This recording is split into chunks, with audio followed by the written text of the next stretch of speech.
पहिली चित्रगौरवची नामांकन जाहीर झालेली आहेत आणि ती माझ्या हातामध्ये आहेत. तर बघायचं आहे की कोणाकोणाला ते आजच्या संध्याकाळी सगळे बसूयात आपलं सॉरी बघूयात हे सगळे. अरे हे सगळं अँकरिंगच्या वेळी बोलायचं. हा ते अँकरिंगच दिलंय ना लिहून, ते पाठ करायचंय तुला भाऊ. एवढं म्हणजे एवढंच असतं ते सगळं. आणि ते हे पण माझं चित्रगौरव चित्रगौरव हा ते बोलायचं ना. आता आपण अँकर आहे म्हणल्यावर बोलावंच लागणार ना आपल्याला. करशील ना पाठ? हा माझ्या वाटेचं पण तूच कर ना. असं नसतं रे भाऊ, स्वतःच स्वतः करायचं, माझं मला करायचं. अरे पण एवढं ऐक भाऊ, पर शब्द पेमेंट असतं इथं, पर शब्द माणसाला. मग करतो ना पर शब्द. वा वा वा. किती आहे मला पर शब्द पेमेंट किती? तू नवीनच म्हणल्यावर तुला बघ पर शब्द रुपया पकडून चाल. साधारण तुझे 600 शब्द म्हणल्यावर तुला 600 रुपये मिळतील दिवसाचे. एवढंच. हा आणि चित्रगौरव पण हो तू पाठ कर, ते करायचंय आपल्याला. हा हे डोक्याला तापच. पुरस्कार कुठला ना कुठला मिळावा, पण माणसाच्या आयुष्यात एक असा पुरस्कार असतो जो नेहमी लक्षात राहतो, ते त्याचं असतं पहिलं बक्षीस आयुष्यात. मला सगळ्या कलाकारांना तेच विचारायचंय. तो प्रसंग आठवतोय का जेव्हा आयुष्यातलं पहिलं बक्षीस मिळालं होतं? मकरंद सर. मला शक्यतो स्पर्धेत बक्षीसच द्यायचे नाही.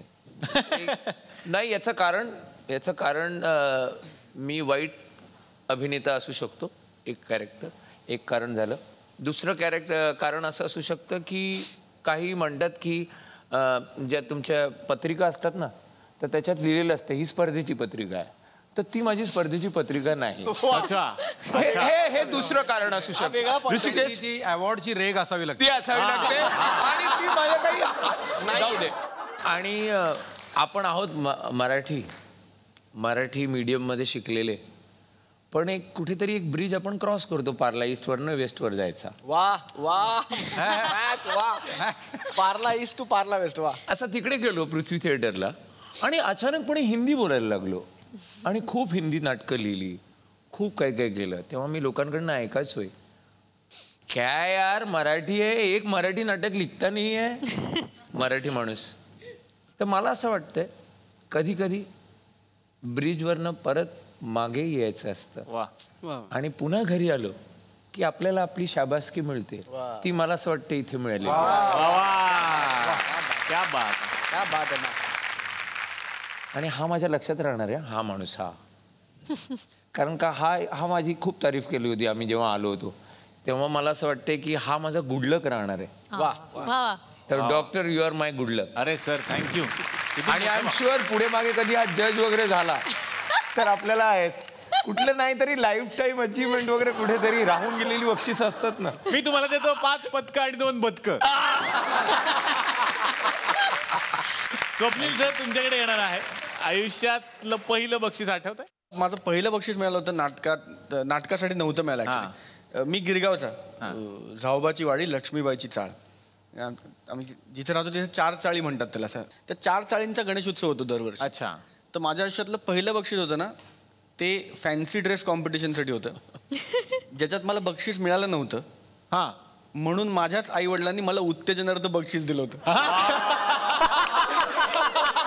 आणि मला असं वाटतं की ते खूप सिम्बॉलिक आहे, कारण तेव्हा जे आई वडिलांनी उत्तेजन द्यायला सुरुवात केली ते अजून देतात. तर ते उत्तेजनार्थ बक्षीस अजून सुरू आहे. क्या बात आहे. सोनाली, तुला आठवतंय पहिलं बक्षीस? हो, मला आठवत आहे. अभिनेत्री म्हणून अभिनयाच्या क्षेत्रात आल्यानंतर बकुळा नामदेव घोटाळेसाठी जेव्हा मला पहिला पुरस्कार मिळाला, तो क्षण मी कधीच नाही विसरू शकत. कारण अनाऊन्समेंट झाली आणि मी अशी होते, नाही दुसरी सोनाली कुलकर्णी असू शकते. मी 5 मिनिटं उठलेच नाही. आणि केदार सर बाजूला बसले होते आणि ते म्हणाले की अगं जा, तुला मिळालंय. आणि ॲक्च्युली मला एक 15 मिनिटं लागली रिअलाईज करायला की अरे हे आपलंच आहे. आणि अर्थात इट विल बी मेमोरेबल. क्या बात. ऋषिकेश सर, पहिलं बक्षीस आठवतंय का? मला पहिलं मिळालेलं बक्षीस म्हणजे मला तुडवलं होतं. बक्षीस म्हणून. कारण मी 3-3.5 वर्षांचा होतो आणि आमच्या इकडे मी मूळचा कोल्हापूरचा, प्रयागची जत्रा, आणि त्या जत्रेत मी आयुष्यात पहिल्यांदा गेलो होतो. आणि मला ऑब्व्हियसली 3.5 वर्षाच्या मुलाचं काय नक्की कुतूहल असेल, तर एका ठिकाणी प्लास्टिकचा असा कागद अंतरलेलं होतं आणि त्याच्यावर चौकोन होते आणि त्याच्यावर काही लोक पैसे असे मध्ये मध्ये ठेवत होते, आकडे लिहिलेले आणि पैसे. तर मी माझ्या शेजारच्या आमच्या घरी ज्या सुमतीबाई म्हणून ज्या राहतात वर्षांनी, मी 10 पैसे मला द्या म्हणून मी इतका मागं लागलो होतो, कुणीच मला ते दिले नाहीत. त्या सुमतीबाई म्हटले की जाऊ दे, एवढा रडतोय. 10 पैसे त्यांनी मला दिले आणि मी जाऊन 3 आणि 4 ह्या नंबरच्या मधल्या रेषेवर 10 पैसे ठेवले. आणि मला तुला कल्पना नाही की अचानक त्यानं काही फासा टाकला आणि 3 आणि 4 नंबरच्या ह्याच्यावर मला 80 पैसे मिळाले आणि माझ्या हातात मावतच नव्हते. वा. आणि ते मी उत्साहानं घेऊन आलो. तो जुगार होता सगळा तो.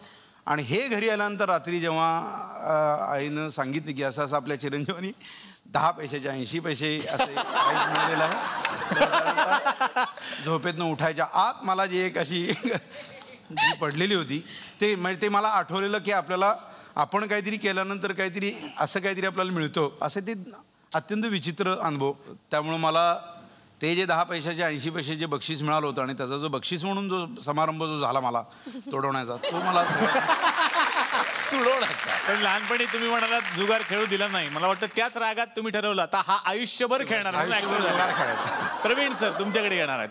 माझं पहिलं बक्षीस विशेष करून ज्यांना भाषेचा कॉम्प्लेक्स आहे ना, म्हणजे आपण अशुद्ध भाषा वगैरे नाही, तर माझी भाषा खूप अशुद्ध आहे. आणि मी पुण्याच्या थिएटर अकॅडमी नाट्यसंस्थेत पडलो, म्हणजे नाही का आगीतून उठून फुफाट्यात तसं. माझे सहकलाकार पहिलेच म्हणजे संस्थेत गेलो 99 साली, 98-99. तर आम्ही काही मुलं एकत्र आलो तर ओळख करून देत होते. त्यात पहिला होता सुबोध भावे, लोकेश गुप्ते, मुक्ता बर्वे, ही सगळा आमचा नाटकाचा ग्रुप. आणि मला ना तो कॉम्प्लेक्स यायला लागला आणि मी बोलायचोच नाही.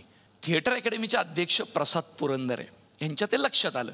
आणि नंतर मी काय करायला लागलो की मला वाटायला लागलं हे सगळे जे बोलतात ती प्रमाण भाषा, आणि मी ते बोलेल तशी कॉपी करायला लागलो. आणि तर त्या प्रसाद पुरंदरेंच्या लक्षात आलं. आणि प्रसाद पुरंदरेंना जे ओळखतात, किती स्पष्टोक्ता माणूस, त्यांनी एकदा मला बोलवलं, काय रे काय चाललंय तुझं? म्हटलं ते मला भाषेचा जरा कॉम्प्लेक्स आहे. ज्या गावातनं आलायस ना, ज्या माणसांमध्ये राहतोस ना, आईबापाची भाषा बोल, कोणाला अशी कॉपी नको करू. अहो नाही म्हटलं, इथं सगळे बोल. असं करून त्यांनी मला हे केलं. नेमके आम्ही सगळेजण पुरुषोत्तम करंडकला कॉम्पिटिशनला एकत्र. आणि बिलीव्ह मी, सुबोध आणि सगळे मोठे कॉम्पिटिटर असताना त्या वर्षीचं सर्वोत्कृष्ट वाचिक अभिनयाचं पारितोषिक मला मिळालं. आणि सगळ्यात महत्त्वाचं, त्यावर्षी मला पुरुषोत्तम करंडक तर मी जिंकलाच, प्लस सर्वोत्कृष्ट लेखन, दिग्दर्शन आणि अभिनय असे 3ही पुरस्कार. जसराज तुमच्याकडे येणार आहे. तुझं आयुष्यातलं पहिलं बक्षीस आठवत आहे? माझे आजोबा कैलासवासी शामराव कुलकर्णी हे उत्तम गायक होते आणि त्यांचं मित्रमंडळ फार चांगलं होतं. त्यामुळे आमच्या घरी अण्णा म्हणजे भीमसेन जोशी, बाबूजी वगैरे यांचं येणं जाणं होतं. आणि मी असं 5-6 वर्षाचा असेल तेव्हा अण्णांसमोर एक बंदिश गाऊन दाखवली होती. आणि तेव्हा अण्णांनी मला एक 10 रुपयाची नोट दिली होती आणि म्हटलं होतं की तू पुढे जाऊन मोठा कलाकार होशील. वा वा.